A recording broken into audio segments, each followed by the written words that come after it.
നമസ്കാരം. സർഗപക്ഷത്തിൻ്റെ മറ്റൊരു എപ്പിസോഡിലേക്ക് സ്വാഗതം. നിങ്ങളും കണ്ടില്ലേ, രണ്ട് കൃത്രിമക്കാലുകൾ രാജ്യസഭയിൽ ഉയർന്നു കണ്ട കാലുകളാണ്. അതിൻ്റെ ചരിത്രം അറിയാവുന്നവർ ഓർമ്മിച്ച് നൊമ്പരപ്പെട്ടു, ആദ്യം അറിഞ്ഞവർ അമ്പരപ്പെട്ടു. കാലുകളുടെ കാര്യമാണ്, കാലുമാറ്റത്തിൻ്റെ കാര്യം അല്ല സർഗപക്ഷം. പാദമുദ്രകൾ നമ്മളുടെ സംസ്കാരത്തിലെ പ്രധാന അടയാളമാണ്. കാലടിയിൽ നിന്ന് കാലടികൾ വെച്ച് കാലാതിവർത്തിയായി മാറിയ ആദിശങ്കരാചാര്യരുടെ മാർഗം ആ സംസ്കാരത്തിൻ്റെ ഏറ്റവും ഭദ്രമായ മുദ്രയാണ്. കവിയുടെ കാൽപ്പാടുകൾ എന്നത് മഹാകവി പി കുഞ്ഞിരാമൻ നായർ ആത്മാവിൽ തൊട്ടെഴുതിയ ആത്മകഥയാണ്. കവി വയലാർ രാമവർമ്മ അദ്ദേഹം വൃക്ഷം എന്ന കവിതയിൽ നദിയും നദീതര സംസ്കാരവും പുകഴ്ത്തുന്നതിലുമുണ്ട് കാലും കാലടിയും. വയലാർ പാടുന്നു: മരമായിരുന്നു ഞാൻ പണ്ടൊരു മഹാനദിക്കരയിൽ, നദിയുടെ പേരു ഞാൻ മറന്നുപോയി. മരമായിരുന്നു ഞാൻ പണ്ടൊരു മഹാനദിക്കരയിൽ, നദിയുടെ പേരു ഞാൻ മറന്നുപോയി. അങ്ങനെയാണ് ആ കവിത തുടങ്ങുന്നത്. വളരെ മനോഹരമായ കവിത. അതിൽ നദിയെക്കുറിച്ച് കവി പാടുന്നു: കടലിൽ ചിറകുള്ള സഞ്ചാരപ്രിയർ. എത്ര മനോഹരമായ സങ്കല്പമാണ്! കടലിൽ ചിറകുള്ള സഞ്ചാരപ്രിയർ എന്ന സഞ്ചാരവും കാലവും കാലും കാലടിയും നമ്മുടെ സംസ്കാരത്തിൻ്റെ അടയാളങ്ങൾ തന്നെയാണ്. മഹാകവി അക്കിത്തം എഴുതിയിട്ടുണ്ട്: ഇന്നലെ പോയ ഭടൻ്റെ കാൽപ്പാടുകൾ ചിന്നിയ മണ്ണിൽ ചവിട്ടുകയില്ല ഞാൻ. അതിന് അദ്ദേഹം കാരണം പറയുന്നത്, ഇല്ല അനുകർത്താവിനില്ല തൻ ജീവിത വല്ലരിയിൽ പൂവിരിഞ്ഞു കാണാൻ വിധിയെന്നാണ്. കവി എസ് രമേശൻ നായരുടെ കവിതയുണ്ട്. ഗുരു എന്ന സിനിമയിൽ ആ കവിത ഗാനമായി വന്നിട്ടുണ്ട്. ഗുരുചരണം ശരണം നാഥ തിരുവടി ശരണം എന്നാണ് ആ ഗാനം. ഇങ്ങനെ കാലിനെയും കാലടിയെയും പാദമുദ്രകളെയും കുറിച്ചുള്ള കവിതകളും കലകളും ഏറെയാണ്. നമ്മുടെ രംഗവേദിയിലെ കലകൾക്കെല്ലാം കാലുകളും മുഖ്യമാണല്ലോ. കാലിനെക്കുറിച്ചും കാലടിയെക്കുറിച്ചുമാണ് പറഞ്ഞു വന്നത്. ചരണവും തമ്മിലുള്ള ബന്ധവും കാലിൻ്റെ കാര്യമാണ് പറയുന്നത്. കാൽ പിടിച്ചവരെ രക്ഷിക്കണമെന്നാണ് സാമാന്യ മര്യാദയും വിധിയും. പക്ഷേ നല്ല മഴയത്ത് ഒരു കുടക്കീഴിൽ പോയ കൂട്ടുകാരിൽ കാൽ പിടിച്ചവനെ നനയാതെ രക്ഷിക്കാൻ കുടയ്ക്കായില്ല എന്ന് ഒരു കവിതയുണ്ട്. മഹാകവി വള്ളത്തോളിൻ്റേതാണ്. മഴയത്തൊരു നടത്തം എന്നാണ് ആ കവിത.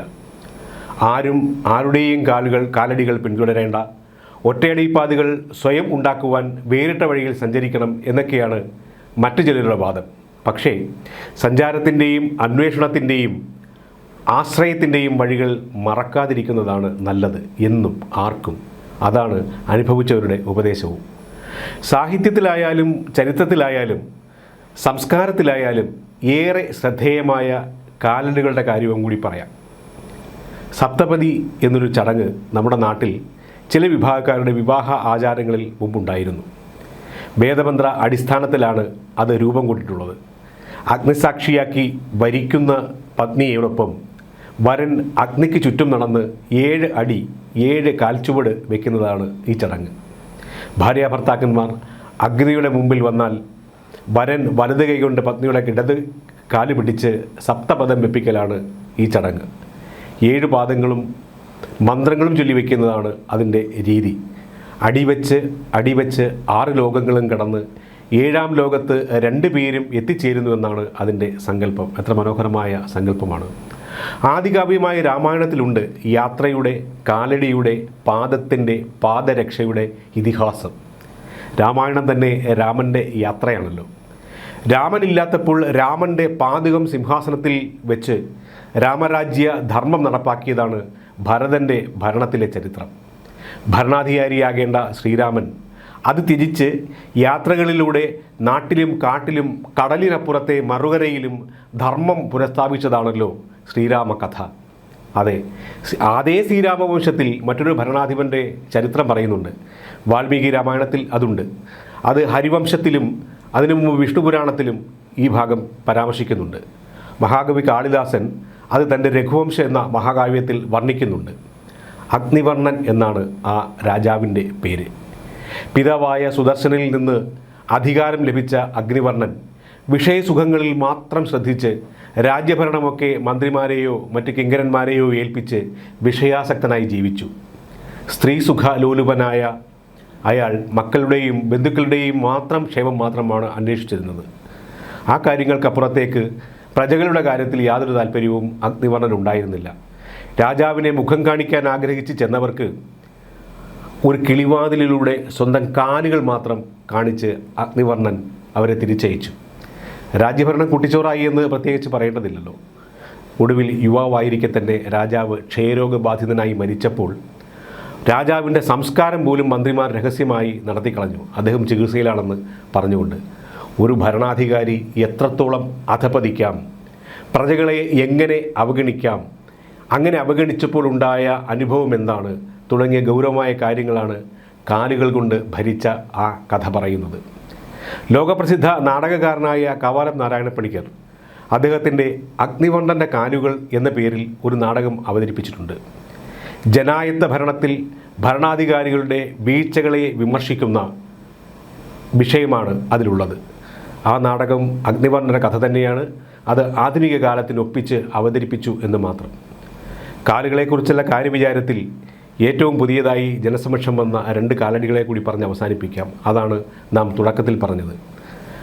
ഭാരതത്തിൻ്റെ രാജ്യസഭയിൽ അംഗങ്ങളുടെ മേശപ്പുറത്ത് പ്രത്യക്ഷപ്പെട്ട 2 കാലുകളുടെ കാര്യമാണിത്. രാഷ്ട്രപതി രാജ്യസഭയിലേക്ക് നാമനിർദ്ദേശം ചെയ്ത പ്രതിനിധികളിൽ കേരളത്തിൽ നിന്നുള്ള MP സി സദാനന്ദൻ മാസ്റ്ററുടെ ആയിരുന്നു ആ കാലുകൾ. തൻ്റെ ആദ്യ രാജ്യസഭാ പ്രസംഗത്തിൽ തനിക്ക് നിന്നുകൊണ്ട് പ്രസംഗിക്കാൻ ആഗ്രഹമുണ്ടെങ്കിലും അതിന് സാധിക്കാതെ വന്നത് തൻ്റെ 2 കാലുകൾ രാഷ്ട്രീയ വിരോധത്തിൻ്റെ പേരിൽ കമ്മ്യൂണിസ്റ്റ് പാർട്ടി പ്രവർത്തകർ വെട്ടിക്കളഞ്ഞത് മൂലമാണെന്ന് സദാനന്ദൻ മാസ്റ്റർ വിശദീകരിച്ചു. 31 വർഷം മുമ്പ് CPM പ്രവർത്തകർ ആക്രമിച്ച് തൻ്റെ 2 കാലുകൾ വെട്ടിമാറ്റിയ സംഭവമാണ് അദ്ദേഹം വിവരിച്ചത്. അപ്പോൾ സമീപത്തിരുന്നിരുന്ന ഒരു MP സദാനന്ദൻ മാസ്റ്ററുടെ ആ കൃത്രിമക്കാലുകൾ മേശപ്പുറത്ത് എടുത്ത് പ്രദർശിപ്പിക്കുകയായിരുന്നു.